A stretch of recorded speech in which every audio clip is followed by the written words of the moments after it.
آئے گا جبکہ دنیا میں کوئی صاحب ایمان نہیں بچے. اس سے پہلے ایک وقت آئے گا جبکہ پوری دنیا پر اللہ کے دین کا غلبہ ہوگا. اس سے پہلے کیا ہوگا؟ یہ اس سے پہلے والا معاملہ ہے جو قیامت آئے گی.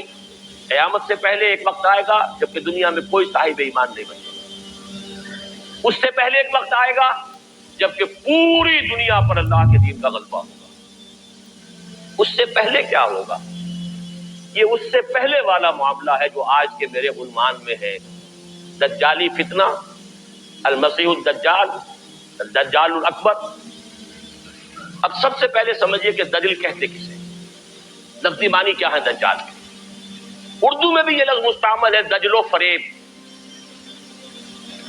دجل کہتے ہیں ملمہ سازی، کسی حقیقت پر کسی اور شے کا پردہ ڈال دینا تاکہ انسان دھوکہ کھا جائے.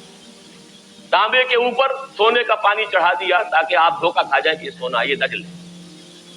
اصل حقیقت کو چھپانے کے لیے کوئی فیبریکیشن، کوئی جھوٹ، کوئی افتراء، کوئی غلط بات اس کے اوپر ڈال دینا، اس کا پردہ، یہ دجل ہے. لیکن اس کے علاوہ معین شخص ہوگا دجال.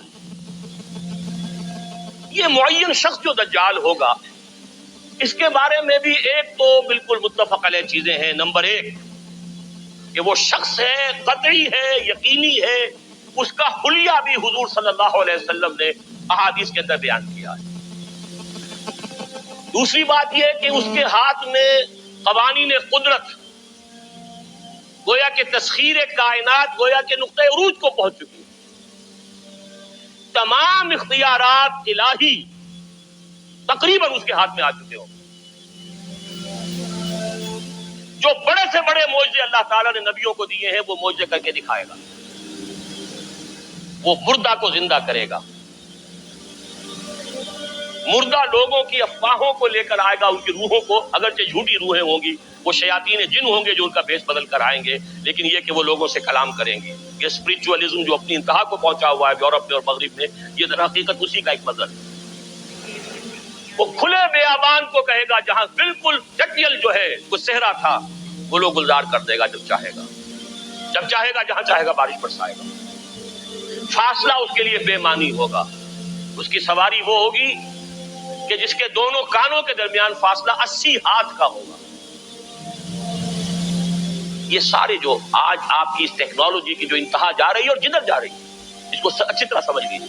آج سے 100 سال پہلے شاید انسان ان چیزوں کا تصور نہ کر سکتا. کوئی سواری ایسی بھی ہو سکتی ہے جس کے دو کانوں کے درمیان کا فاصلہ جو ہے وہ 80 ہاتھ کا ہو. آپ کے یہ سارے جیٹس جو ہیں وہ کیا ہیں؟ ان کے رڈارز جو لگے ہوئے ہیں، دونوں کان ہیں ان کے. اس کا ایک قدم اگر مدینے ہوگا تو دوسرا بیت المقدس میں ہوگا.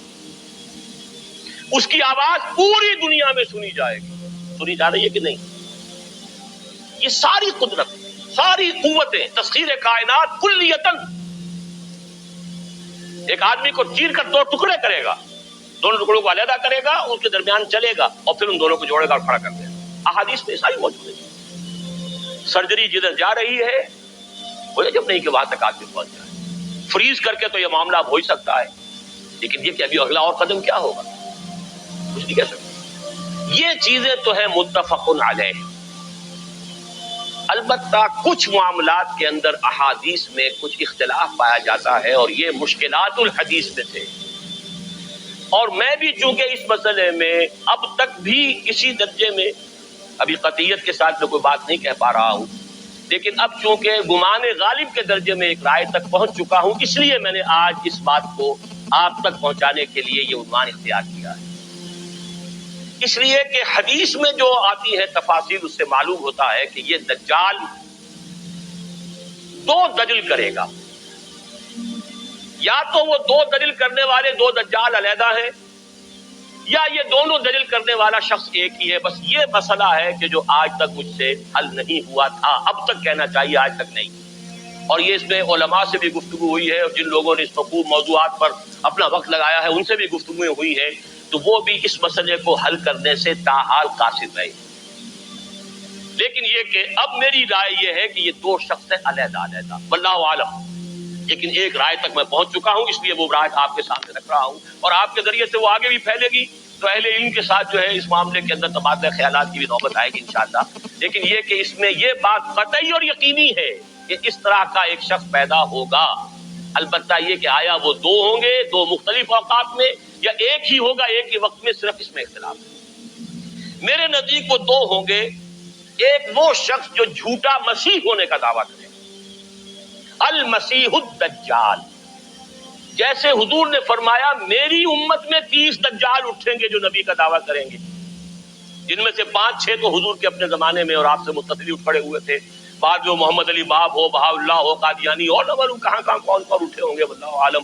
بہرحال ہماری قریب کی تاریخ میں غلام احمد قادیانی اس کی نمایاں ترین مثال ہے. ویسے تو علامات قیامت جو ہے ان میں سب سے پہلی میں نے بتایا تھا حضور کی بعثت خود علامات میں سے. اس کے بعد 10 علامتیں حضور نے گنوائی ہیں اور وہ تدریجاً پوری ہوتی چلی جائیں گی. آخری علامات کے لیے حدیث سن لیجیے. عن ابی ہریرہ رضی اللہ تعالی عنہ قال قال رسول اللہ صلی اللہ علیہ وسلم ثلاث اذا خرجنا لا ينفع نفسا ایمانا لم تكن آمنت من قبل او کسبت فی ایمانها خیرا طلوع الشمس من المغرب وخروج الدجال ودابۃ الارض. 3 نشانیاں وہ ہیں کہ جب وہ ظاہر ہو جائیں گی تو پھر کسی کا ایمان لانا مفید نہیں ہوگا جو پہلے ایمان نہیں لایا تھا یا جس نے اس سے قبل اپنے ایمان میں کچھ اعمال صالحہ کی کمائی نہیں کی تھی. یعنی گویا کہ توبہ کا دروازہ بند ہو جائے گا. جیسے جب موت کے آثار شروع ہو جاتے ہیں تو توبہ کا دروازہ انسان کے لیے بند. اب جب موت کے آثار شروع ہو گئے اب توبہ کرنا فائدہ نہیں. اس سے پہلے توبہ کا دروازہ کھلا ہوا. معلوم یغرغر، جبکہ وہ موت کے آثار شروع ہو جاتے ہیں، گھنگرو بولنا شروع ہو جاتا ہے، معلوم ہوتا ہے کہ اب جا رہا ہے، اب توبہ بیکار. اسی طریقے سے پوری نوع انسانی کے لیے توبہ کا دروازہ بند ہوگا ایک وقت میں آ کر کہ اب کسی کے لیے توبہ نہیں، ایمان نہیں. اور اس کے لیے 3 علامتیں بیان ہوئی ہیں. یہ بھی مسلم شریف کی روایت ہے. آپ نے فرمایا 3 چیزیں وہ ہیں کہ جب وہ ظاہر ہو گئیں تو پھر کسی کا ایمان لانا جو اس سے پہلے ایمان نہیں لایا تھا اور اپنے ایمان میں اس نے کچھ اعمال صالحہ کی کمائی نہیں کی تھی اب قطعاً مفید نہیں ہوگا اس کے لیے ایمان لانا. وہ 3 نشانیاں ہیں. طلوع الشمس من المغرب، سورج مغرب سے طلوع ہوگا. نظام شمسی میں کوئی اختلال ایسا ہوگا کہ جس سے سورج بجائے مشرق کے مغرب سے نکلے گا. وہ خروج الدجال ودابۃ الارض، ایک زمین سے کوئی چوپایا برآمد ہوگا. بعض احادیث میں آتا ہے کہ مروہ کے قریب سے وہ برآمد ہوگا جو گفتگو کرے گا انسانوں سے. یہ بالکل خرق عادت، یعنی وہ چیزیں کہ جن کا کوئی تعلق اب اسباب جو ہے دنیا کے ان سے کوئی تعلق نہیں ہے، کوئی فزیکل لا سے تعلق نہیں ہے، وہ بالکل معجزے ہوں گے، خرق عادت ہوگا. اور خروج دجال، وہ دجال جو خدائی کا دعویٰ کرے گا اور حدیث میں آتا ہے کہ بہت کم لوگ ہوں گے کہ جو اس کے سامنے رک سکیں گے. اکثر و بیشتر جو کمزور ایمان والے لوگ ہوں گے وہ اسے خدا تک پرستش شروع کر دیں. میرے نزدیک یہ آخری چھلنی ہوگی جو لگائی جائے گی اہل ایمان کو ایک طرف کرنے کی، اور یہ قیامت کی نشانیوں میں سے آخری نشانیوں میں سے ہے. اس کے بارے میں متعدد احادیث ہیں لیکن اب بہت وقت ہو چکا ہے. میں پھر انشاءاللہ کسی اور موقع پر اس مضمون کو مکمل کروں گا.